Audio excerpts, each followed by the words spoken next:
Certa vez, um surdo-mudo entrou em uma agência bancária e foi direto ao gerente do banco. Chegando lá, o surdo-mudo mostrou uma caneta. O gerente esfregou o dedo indicador no polegar à vista do surdo-mudo, que por sua vez mostrou 2 dedos. O gerente mostrou o dedo indicador e o surdo entregou a caneta e recebeu R$1. Nesse processo, observamos todos os componentes para uma boa comunicação. Mas isso é o tema da nossa aula. Comunicação, o processo da comunicação. Eu sou Vinícius Lécio, estou com você aqui mais uma vez. Esse curso é maravilhoso. Vem comigo!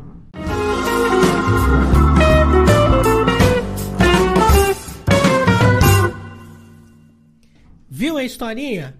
Nesse processo a gente pode observar alguns componentes da comunicação que são, olha aqui, que bonitinho tá a nossa tabelinha aqui do nosso curso.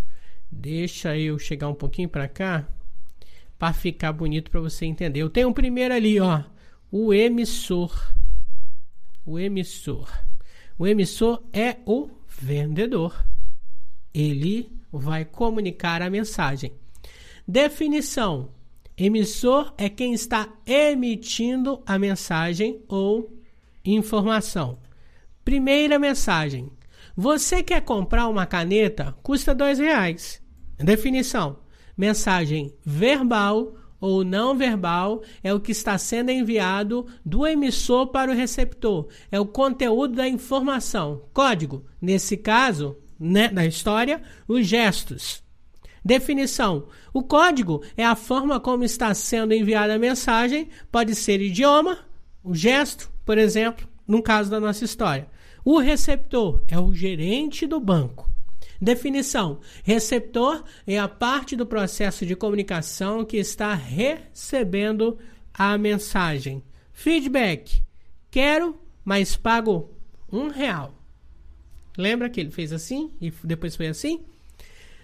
O feedback é a resposta que o receptor dá ao emissor. Pode ser o mesmo código ou não. Ele podia ter feito assim, o outro podia ter feito assim, um podia ter feito assim, um podia ter feito qualquer coisa. Contexto: a agência bancária, onde o gerente habitualmente utiliza uma caneta nas suas atividades profissionais. Definição: acompanha comigo.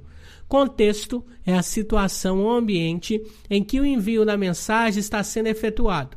Pode facilitar a compreensão da mensagem se estiver muito evidente ou provocar falha no entendimento da mensagem caso não esteja especificado ou o receptor não esteja ciente da situação que estimulou o envio.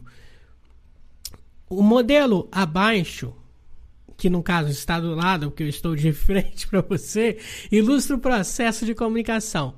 Um modelo tradicional de comunicação. Então eu tenho aqui o emissor, aqui ó, a mensagem, aqui está o ambiente, aqui é o receptor e a resposta, o feedback, e por aí vai. Tem aqui essa adaptação dessa imagem. Em geral, ao iniciar um processo de vendas, temos como missão vender.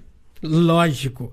Assim, busca impressionar todos os sentidos do comprador. Tem bastante significado nos resultados práticos da execução da venda. Estar atento à necessidade do cliente é a chave para a realização de uma boa venda, pois depende da empresa, do vendedor, do segmento, das instituições comerciais todas as instituições comerciais precisam de cliente. Então, lembra que na nossa aula anterior, do vídeo anterior, eu disse 2 pontos importantes e nessa aula eu quero relembrar um deles, que é o seguinte: não é o que fala, é como se fala. E além disso, eu vou acrescentar um asterístico aqui, um ganchinho, que vou lembrar até um texto que é um provérbio, também tem na Bíblia. Não é por muito falar que seremos ouvidos. Já ouviu essa frase? Não é por muito falar que seremos ouvidos? Exatamente. Então, numa negociação, se dá bem quem ouve mais. Quem consegue se colocar no lugar do outro, quem consegue compreender as pessoas, se dá bem numa negociação, quem ouve mais. Vamos continuar o nosso texto? A diferença entre elas está no quanto estão dispostas a tornar um momento da venda interessante para o cliente, porque às vezes a gente começa a vender e só está pensando no que vai receber. É maravilhoso, é tudo, mas você não quer aquele cliente uma vez só. Você quer para sempre, né? Então, o ato da venda, aquele momento ele precisa se tornar interessante, não estressante, não confuso. Interessante para o cliente. Uma oportunidade de descoberta, um momento que possa definitivamente, olha essa parte, ligar o cliente ao produto através do saciamento de suas necessidades e aumentar a chance de retorno e novas aquisições por parte dos compradores. Então, naquele momento, eu tenho que traçar anota aí. Cadê o negocinho? Aí, ó. Anota aí para não esquecer isso que eu estou falando. Anote isso para não esquecer. Você tem que traçar e criar um relacionamento. Um relacionamento com o seu lindo e belo cliente. Vamos exemplificar o modelo de comunicação no processo de vendas. Olha só, eu tenho aqui os produtos, o vendedor, a mensagem, o emissor, o contexto, o feedback. Olha que gracinha. Ao iniciar um processo de vendas, tenha cuidado de definir com muita clareza os componentes da comunicação envolvidos de uma mensagem de venda para que possa ser adequada à relação de que se inicia.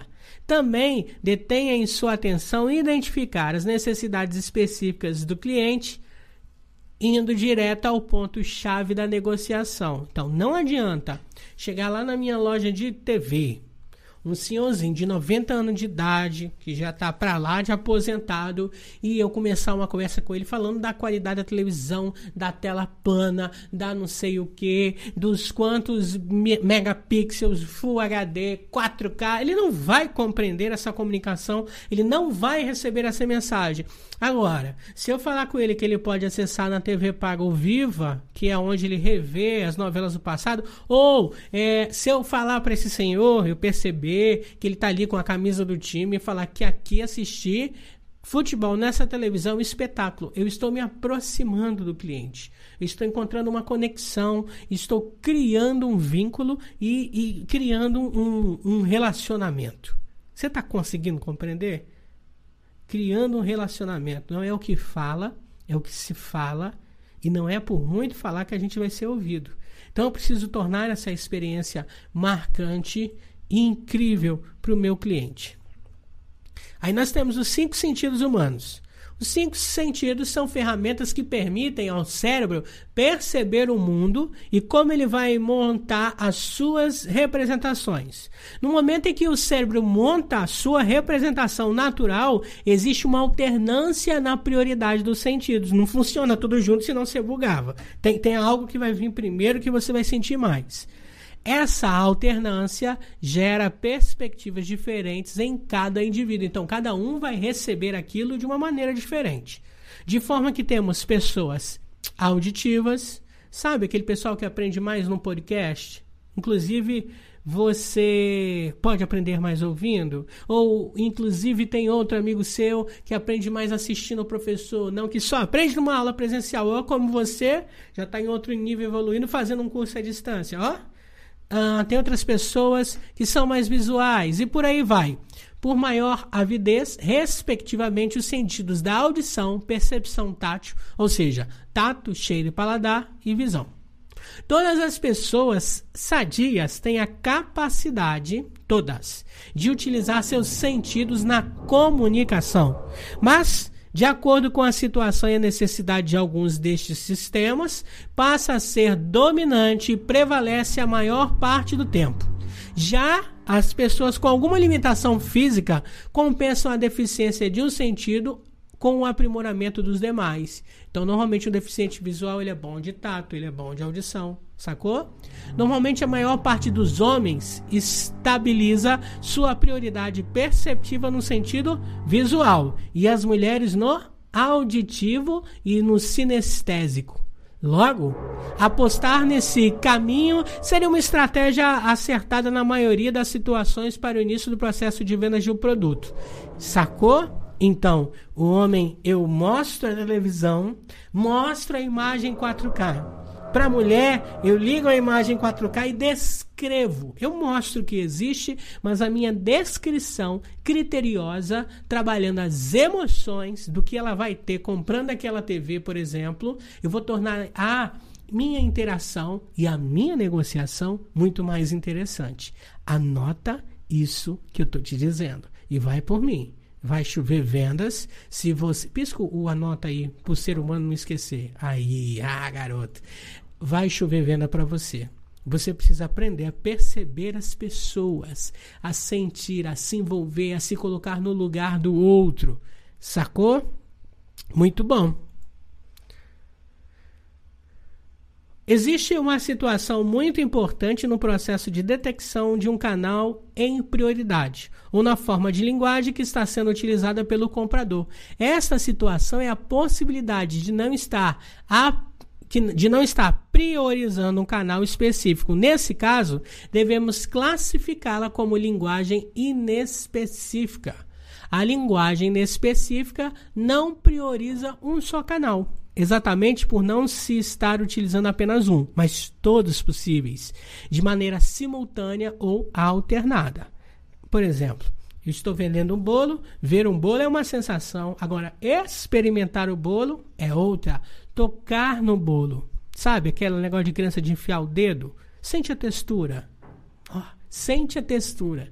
Garanto a você que se eu abrir uma padaria, uma confeitaria, eu vou arrasar, ou vou falir, porque eu vou comer tudo. Vamos dar uma olhada aqui nesse exemplo. Nós temos aqui 2 exemplos. O cliente que entra numa loja de tecido pede 1 metro de viscose branca. Manda cortar, embalar, vai ao caixa, paga para receber o produto. Nesse caso, usou 2 sentidos, foi mínimo. Nesse caso, se ele usou 2 sentidos, foi o mínimo.